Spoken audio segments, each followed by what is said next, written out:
alaikum. Bonjour, bonjour tout le monde, chers collègues, chers étudiants de l'ENS. Très ravi de vous retrouver encore dans une nouvelle vidéo. Et cette fois-ci, on va continuer avec les quatre lectures de la troisième AP. En fait, en vérité, il y a trois séances, c'est tout. Mais il y a la première séance qui est l'étude de phonèmes et qui est l'extraction des sons. Et elle comporte deux séances, l'étude de phonèmes et la combinatoire ou le montage des syllabes. Et puis il y a aussi l'étude des mots illustrés ou la lecture lexicale jusqu'à arriver à la lecture synthèse ou l'initiation à la compréhension de l'écrit. Voilà. Donc avant d'entamer la séance d'aujourd'hui, j'ai un petit message à transmettre aux enseignants qui n'arrivent pas à saisir le sens de l'approche globale. Donc en Algérie, on adopte cette approche depuis pas mal d'années, comme en France d'ailleurs, comme au Canada. Donc il y a même les enseignants d'arabe ou les arabophones, donc ils utilisent la même approche, l'approche globale. Donc de quoi consiste cette approche globale? L'approche globale consiste à partir c'est-à-dire de plus général, qui est l'énoncé. L'énoncé, il est tiré et extrait du contexte de la communication orale, que ce soit la compréhension orale ou la production orale. Et puis on avance, on vise la phrase cible, puis après le mot cible, et puis la syllabe cible, jusqu'à arriver au phonème. Donc le phonème, c'est l'unité c'est-à-dire la plus petite unité, l'unité minime de la phonologie. Et puis ça se transforme en graphologie, c'est-à-dire en correspondant le phonème au graphème ou à la lettre. Voilà. Et puis on appelle ça, c'est la méthode analytique, c'est-à-dire on analyse l'énoncé jusqu'à arriver à l'unité la plus minime, c'est-à-dire l'unité minimale de la phonologie. Puis on part de la graphologie jusqu'à arriver au texte, c'est-à-dire on part du graphème, puis le montage des syllabes, ensuite l'étude lexicale, c'est-à-dire au niveau du mot, jusqu'à arriver au texte qui est c'est-à-dire la finalité. Voilà. Donc on appelle ça la méthode synthétique, c'est-à-dire la lecture synthèse, c'est-à-dire on part du graphème jusqu'au texte. Voilà, donc les deux méthodes font l'approche globale. Voilà. Avant de présenter la démarche de l'étude du mot illustré ou la lecture lexicale en troisième AP, on doit tout d'abord parler des objectifs de cette séance. Donc, tout d'abord, ces mots seront reconduits lors de la séance de la compréhension de l'écrit. Donc, les mots qu'on va étudier, que l'apprenant va étudier, seront reconduits dans le texte de la lecture de la séance suivante. Donc, les objectifs sont développer tout d'abord ou enrichir le vocabulaire ou le stock lexical des élèves de troisième AP.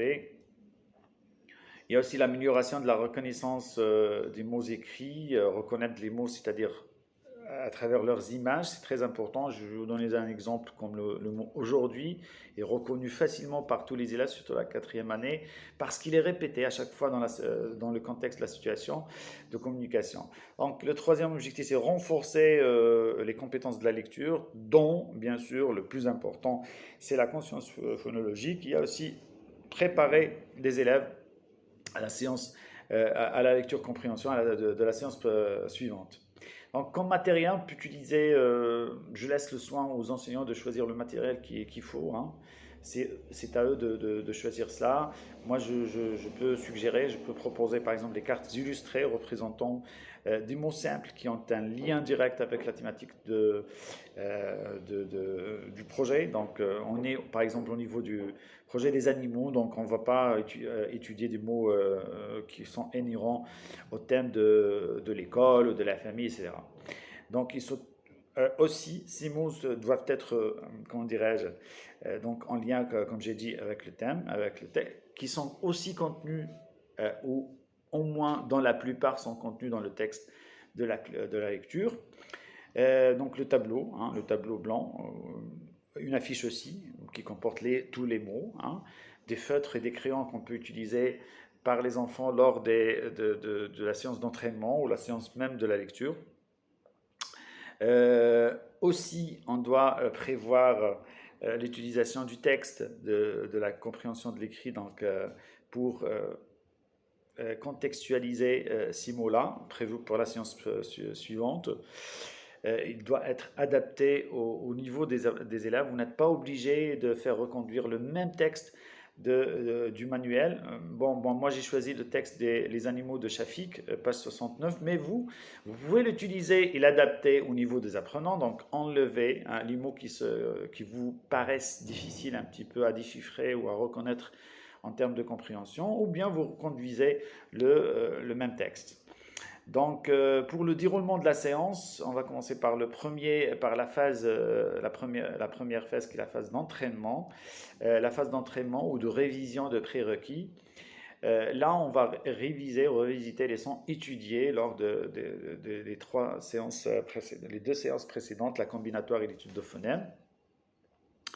Le choix de mots illustrés, donc ce choix doit être fait au préalable, donc à la maison, par les enseignants, donc dans leur préparation pré-pédagogique. Je peux sélectionner des mots clés du texte, de lecture, compréhension de la séance, c'est-à-dire les animaux de Shafik, comme jardin, jolie rose, arrose, le verbe arroser. On peut se procurer une affiche ou une image où on présente quelqu'un, c'est-à-dire l'arrosoir et voilà. Il y a le printemps, on peut présenter le printemps sous forme d'une photo où il y a des fleurs, des oiseaux, la verdure et tout cela. Donc le canari ou les canaris, jaune, la couleur jaune, moustache, cage, chienne, cueil, le verbe cueillir, et enzo. Donc, même Shafik, on peut proposer une carte, une carte de Shafik. Voilà, donc Shafik est le personnage principal. Donc, on doit privilégier des mots nouveaux ou peu familiers aux élèves, mais qui sont déchiffrables. Donc, pourquoi pas. Peut-être on va les trouver on va les rencontrer dans d'autres textes, dans les textes qui viennent, c'est-à-dire qui vont suivre dans les autres séances. On doit s'assurer aussi que les images correspondent vraiment et clairement aux mots, donc pas de place à des images équivoques. Voilà. Donc on peut s'assurer aussi que la majorité de ces mots comportent les sons étudiés dans la séquence ou même dans les séquences ou les projets en cours ou les projets précédents, parce que si le mot comporte plusieurs sons qui sont inconnus pour l'apprenant, donc ça va créer une difficulté chez l'apprenant, il ne va pas lire couramment les mots. Voilà, donc attendez-nous pour la deuxième étape ou la deuxième phase. La deuxième étape de ce premier moment d'entraînement et de révision, après avoir préparé bien sûr les mots qu'on va faire lire ou on va étudier lors de la phase suivante, on doit tout d'abord réviser les syllabes et les sons qui composent les mots à apprendre à lire. Donc de préférence, cette petite activité doit être faite sur les ardoises PLM. Donc on peut revisiter par exemple le son je qu'on trouve dans jardin, dans rose, jolie rose, dans joli pardon, dans cage, dans jaune. Il y a le son ze qu'on trouve dans rose et arrose, donc S en deux voyelles. Le son yin qu'on trouve dans chien, le son on et un qu'on trouve dans printemps, le son che dans moustache, chienne, choupette, et le son e dans le mot fleur. Donc on peut même proposer la révision de d'autres sons, même par exemple les petits mots, les mots outils qu'on rencontre souvent dans le texte, comme et du verbe être, ET, mot de liaison, à la préposition, dans la préposition, etc. Donc le, là, les articles.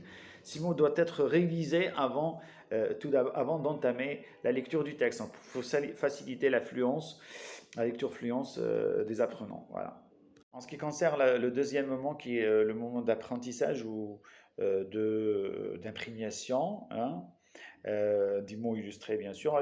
Donc, je vais vous parler des activités qu'on peut proposer lors de ce moment-là et vous allez estimer ou juger le temps qu'il faut pour gérer ce moment-là. Donc, on va commencer par afficher quelques cartes illustrées sur le tableau blanc et on peut demander aux apprenants, c'est-à-dire de trouver la légende qui correspond à chaque image. Et on peut aussi c'est-à-dire leur donner directement, on peut, sans deviner par exemple, on peut leur donner le mot, c'est-à-dire la légende immédiatement. Donc tout dépend du niveau des apprenants. Donc il y a des apprenants qui aiment deviner, hein, qui aiment c'est-à-dire trouver la légende. La légende, c'est le mot qui vient en dessous de l'image pour, bien sûr, si vous connaissez le signifiant, vous allez me comprendre les dichotomies de faire d'une autre saussure. Donc on associe la légende l'image.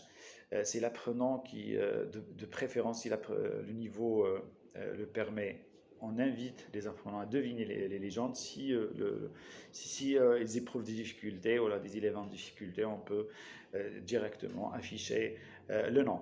Donc, on fait répéter les élèves un après, c'est-à-dire les élèves après vous.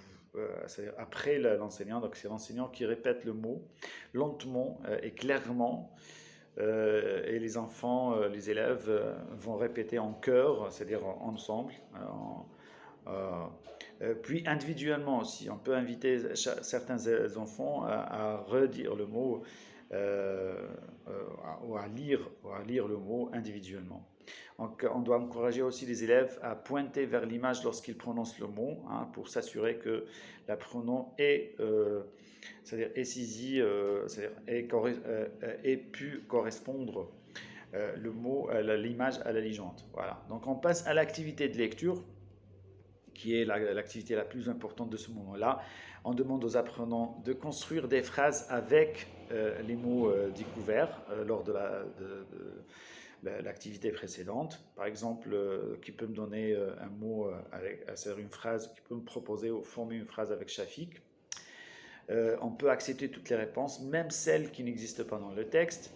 Si je veux, par exemple, faire allusion à une phrase qui est contenue dans le texte, je présente la photo de Shafik et la photo du jardin et je demande aux apprenants de formuler une phrase avec les deux mots, avec Shafik et jardin. Oui, il y a des enfants qui vont vous dire Shafik, le jardin. Donc, est-ce que les enfants Shafik et le jardin? Non. Donc, il manque un mot, hein, un petit mot. Je peux même c'est-à-dire le proposer. Donc, Shafik est dans le jardin. Shafik a, par exemple, je cache jardin et je leur montre chien. Hein, qui peut me donner une phrase avec Shafik et chien? Shafik est un chien? Non, c'est faux. On ne peut pas dire que Shafik est un chien. Donc, Shafik a un chien. Si les enfants connaissent le verbe avoir, c'est-à-dire qui exprime la position, c'est bien. S'ils ne connaissent pas, donc je donne toujours le mot. Donc, et à chaque fois, je note la phrase formulée par les apprenants au tableau pour qu'ils la lisent. Donc, on peut même proposer, je leur montre par exemple rose, je leur demande, c'est-à-dire je leur demande quelle est la couleur des roses. Ils vont dire les roses rouges, voilà, très bien. Comment elles sont, hein, elles sont belles, elles sont comment? Elles sont grandes, petites, etc. Donc, c'est à eux de trouver l'adjectif. Donc, ils vont vous dire les roses rouges, jolies ou belles. Donc, il manque un mot, les enfants. Il manque sont, très bien, les roses rouges sont jolies, etc. Donc, on va continuer avec les autres phrases. Chat et moustache. Donc, ils vont trouver la phrase mon chat a des moustaches. Puis, maman et le verbe arroser. Donc, maman, qu'est-ce qu'elle fait? Elle arrose quoi? Les plantes, etc. Jusqu'à, par exemple, former ou formuler de 5 à 10 phrases, c'est très très bien. Donc c'est c'est-à-dire, c'est le plus important, c'est de former des phrases, même si ces phrases n'existent pas dans le texte, mais si elles existent, ça serait mieux, ça serait parfait. Si elles existent, l'objectif c'est lire les mots illustrés, que ce soit elles sont contenues dans le texte ou pas. Voilà, donc on peut même le canari est dans la cage, donc cage et canari, donc faire lire le maximum d'élèves, donc ils lisent les phrases à haute voix, hein, en faisant bien sûr attention à la prononciation. Les enseignants vont corriger la prononciation. On demande aux élèves de lire les phrases à tour de rôle, hein, c'est-à-dire un élève lit la première phrase, l'autre lit la deuxième phrase. Il n'y a pas un seul élève qui s'accapare la séance, donc on peut inviter une dizaine ou une quinzaine d'élèves de lire. Donc chacun lit une phrase à part. On corrige toujours les erreurs de prononciation si nécessaire. On demande aussi aux apprenants d'enrichir le répertoire de mots étudiés avec d'autres mots, hein, la chasse aux mots, si c'est possible, pourquoi pas. Ces mots doivent bien sûr comporter les mêmes sons à étudier, par exemple rouge, donnez-moi un autre mot, par exemple bouge, etc. etc. Voilà, donc jusqu'à arriver au moment d'évaluation. On termine notre séance par un moment d'évaluation, un moment très très important, crucial dans l'apprentissage des mots illustrés. On peut proposer un jeu de reconnaissance, des jeux de reconnaissance, il y en a beaucoup. C'est très très intéressant pour les apprenants, c'est interactif. Donc, on divise la classe en deux groupes et on fait tenir une carte illustrée à un élève de chaque groupe. Donc, le premier élève de chaque groupe prononce le mot figurant sur la carte. Le premier élève de l'autre groupe qui reconnaît le mot et pointe vers la carte correspondante gagne un point. Voilà. Donc, et on continue comme ça jusqu'à la fin du jeu. Donc, on peut continuer, on peut aussi proposer ou terminer cette phase par une relecture des mots, tous les mots illustrés, que ce soit qui sont contenus, ceux qui sont contenus dans le texte ou bien même des mots qui ont été trouvés, découverts par les apprenants, proposés par les apprenants, pourvu que ces mots contiennent les mêmes sons que ceux des autres mots. On peut même proposer une activité de dictée, hein, pour s'assurer que l'apprenant arrive à maîtriser, réussisse à maîtriser la correspondance phonographie. Cette dictée est très importante. On peut choisir n'importe quel type de dictée, hein. Mais c'est-à-dire, il faut qu'elle soit brève, c'est-à-dire cette dictée soit brève, donc 3-4 minutes.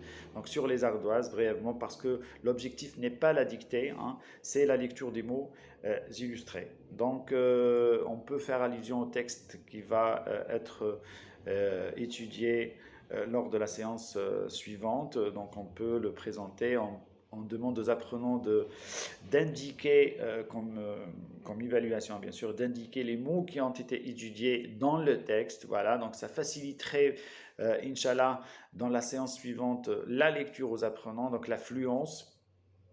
Voilà, donc c'est ça, c'est très facile. J'ai remarqué que des enseignants, lors de mes visites, les enseignants font un montage syllabique, c'est-à-dire le découpage pardon, syllabique des mots affichés sur le tableau. Donc c'est-à-dire le découpage est dépassé, on l'a fait lors de la séance, comme j'ai dit. C'est pour cela que j'ai expliqué l'approche globale et la logique des choses. Donc on est parti déjà du plus particulier qui est le graphème jusqu'à arriver passer par la syllabe et passer par les mots jusqu'à arriver au texte. Donc c'est pas la peine de faire le découpage. Donc on revient en arrière. Le découpage ne sert à rien. Donc j'ai demandé aux enseignants pourquoi vous faites le découpage. Ils m'ont dit voilà, on fait, c'est-à-dire on enseigne comme ça. Donc c'est une nouveauté. Moi je leur plains pas. Donc pardon, je les blâme pas. Donc c'est une nouveauté pour eux. C'est une nouvelle séance qui a été introduite dans le déroulement séquentiel. Donc voilà. Au contraire, je les plains, hein. Je les blâme pas, mais je les plains. Voilà. Donc si vous avez d'autres questions, n'hésitez pas à me les poser. Je suis toujours à votre écoute et voilà. Donc merci.